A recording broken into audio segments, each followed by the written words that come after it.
Sony's PlayStation 2 is by far my favorite game console. There's just such a huge library of great games. It had some really cool features for the time.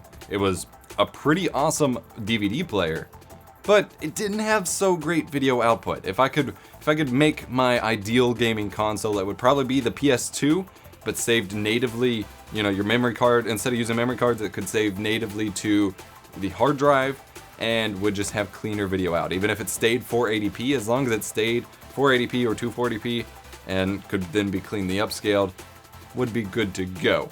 One of my favorite consoles of all time, and there is a huge library of awesome games for it. So in this video, here are 5 PlayStation 2 games that you should play. Not all of these will be purely PS2 exclusive, but all that matters is that you try playing them at all, because some of these games are really freaking fun. Let's start out with Champions of Norrath. This is a top-down action RPG set in the EverQuest universe. It uses an upgraded version of the same game engine as the Baldur's Gate Dark Alliance games, and man, it looks good. You want an example of games with amazing graphics on the PS2, Champions of Norrath is one to go with. Water flows with you as you move through it, fire looks realistic and they simulate the ambient light that comes away from it, there are little rats and spiders that move around the maps, corpses stay persistent throughout the whole game as you walk by, and the weapons they drop and things like that. Wow. The game also manipulates the camera to make early attempts at fully voice-acted cutscenes. It's not perfect, and every once in a while it kind of glitches out, but overall it adds to the game more so than just clicking through text boxes like most games that come before it. Even as we speak, they move through Feydark Forest unopposed. They have pillaged our home, Kelethin, and put our loved ones to the sword. Their tracks leave scars upon the land that may never be healed. Mechanically, it's very much a hack-and-slash game. You can choose from a number of classes, such as the Barbarian, Warrior, Wood Elf Ranger, High Elf Cleric, or a Wizard, or a Dark Elf Shadow Knight. You can level up different skill trees to enhance certain abilities or skills. You can find newer and better gear as the game goes on, which is, the whole loot grinder aspect that Diablo is known for. And you fight legions and legions of orcs and goblins and explore a pretty interesting world. I personally have pretty much zero experience with the EverQuest universe, and that is not detracted from my experience with the game at all. I would imagine, though, that it would add a fair amount to the experience if you are familiar with the lore. One of the really cool features of the game at the time was that it not only had 4-player split screen, but you had online play too. You could import your characters to play online with friends, voice chat using a USB headset, and have fun. It seems like it would have been a blast. However, online play was shut down in April of 2013, so I will not get to experience it. Single tier. Lastly, the game has a freaking beautiful soundtrack. I've been trying to hunt down a decent quality copy of the soundtrack itself, and it's not easy to find. The only physical copy I can track down is a couple CD listings on eBay in the UK, and they want $40 plus shipping for it, which is a bit much for a CD without even a case. Overall, if you like Diablo, Baldur's Gate, Gauntlet games, Champions of Norrath is a must play. It has some decent replayability with the various classes and split screen, and if you find yourself wanting more, there is a sequel. Champions Return to Arms is also available on the PS2.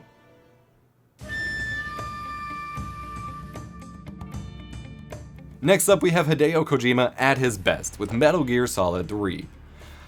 I've always had a huge fascination and admiration for the Metal Gear franchise, but I've never actually played through it myself.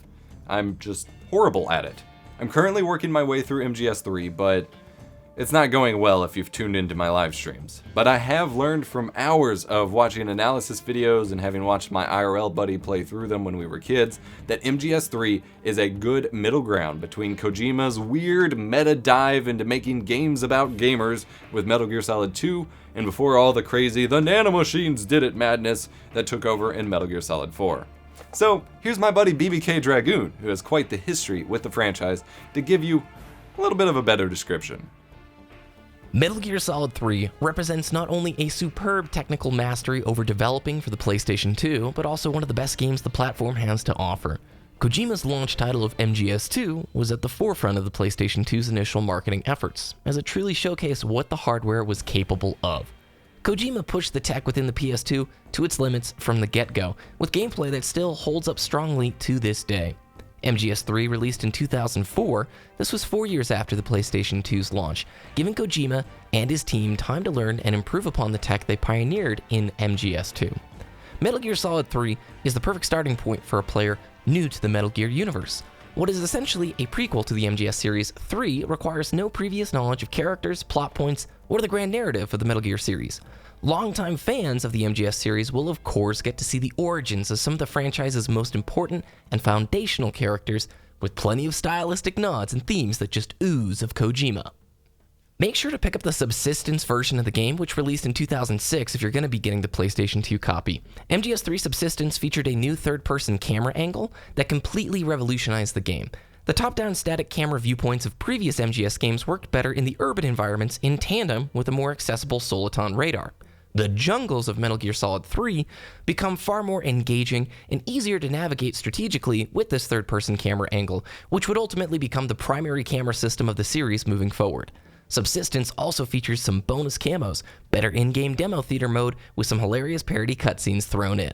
It should be noted that the Metal Gear Solid HD Collection represents an exceptional HD re-release of MGS2, MGS3, and Metal Gear Solid Peace Walker, available on the PS3, 360, and PS Vita. The HD collection was put together with a ton of care for the original source material and represents a phenomenal way to play these games. However, it's hard to beat playing on original PS2 hardware. The gameplay of MGS3 holds up strongly to this day and will take the player on a wild 10 to 15 hour adventure. It's impossible to think about the PlayStation 2's best titles without listing MGS2 and MGS3. MGS2 remains an excellent game worth playing, but requires a bit more knowledge of the franchise's story, common tropes, and thematics.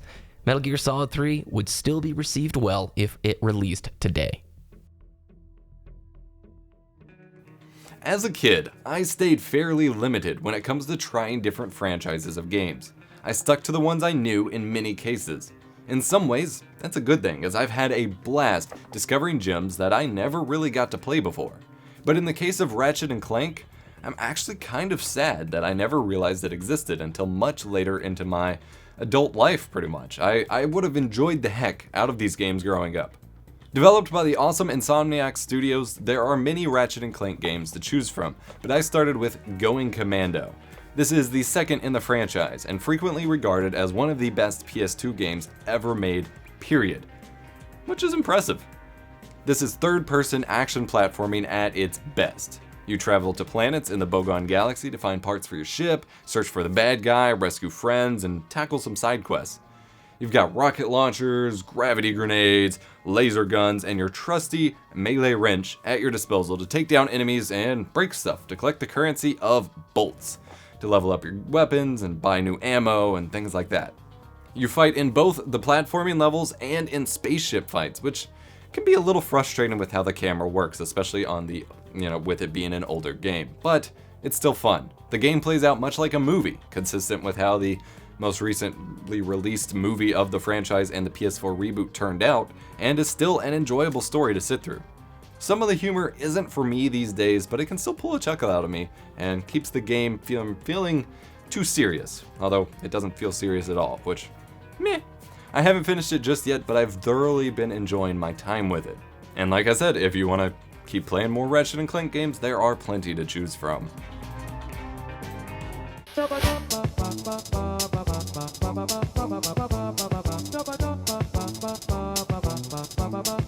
If you haven't heard of this next one, I should warn you. It'll seem like such a strange recommendation. But surely everyone's heard of Katamari by now, right? Katamari Damacy is a puzzle game. A weird puzzle game. The king of all cosmos got drunk and wiped out the stars and celestial bodies from the sky. So it's you, the 5-centimeter tall prince, that has to go to Earth with a magical ball called a Katamari that sticks to things that's smaller than it and grows as you pick things up. Basically how you build a snowman, except instead of snow, you roll up everything. It starts out with the little things, paper clips, food bits, but then you start picking up pets, chairs, people, entire buildings eventually, and it gets messy. And once the time is up, your creation is shot into the sky and turned into stars and constellations based on how big of a Katamari ball you were able to make.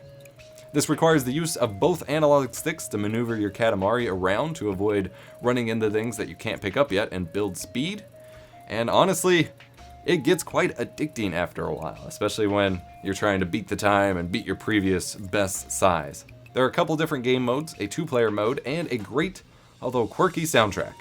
Katamari Damacy was so unique and successful that they have made 8 sequels across a variety of different platforms, including smartphones.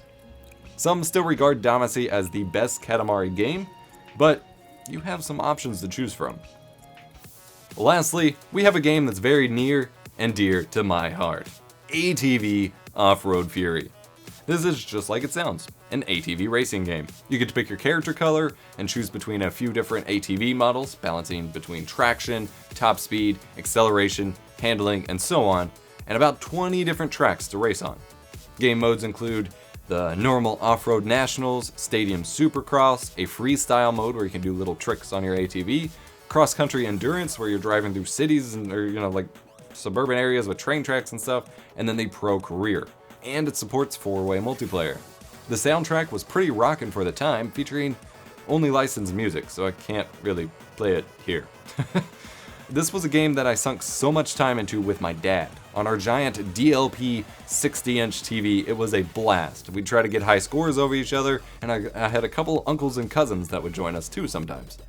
My family had a brief period when I was about 10 to 12-ish, where we went to another family member's hotel share thing in Daytona Beach, Florida for a few years in a row, and we'd always take the PS2, so my dad and I could put some ATV time in the hotel room. I've got some good memories with this game.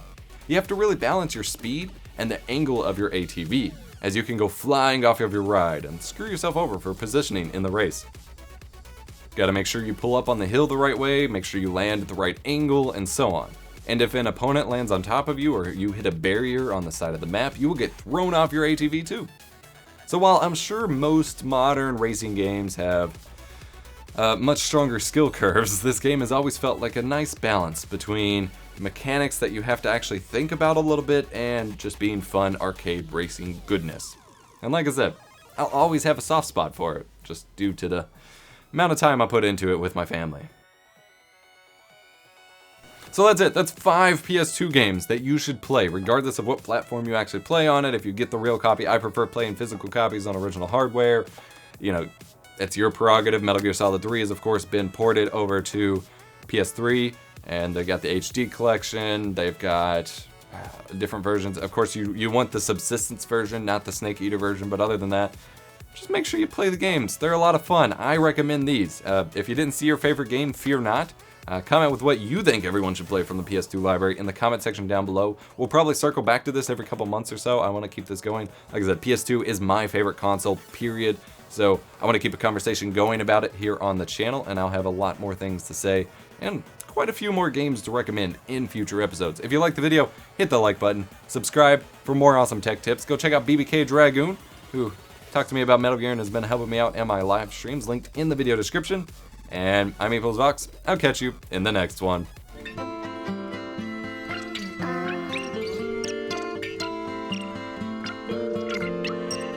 This video is sponsored by viewers like you. Our videos would not be possible without the generosity of those of you who contribute to one of our fan funding options, be it Donor Box, Twitch subscriptions, direct contributions via PayPal, or Patreon. To join our inner circle and get behind-the-scenes looks at videos, go to eposvox.com/support to learn more, and join us on Discord at eposvox.com/discord. Thanks.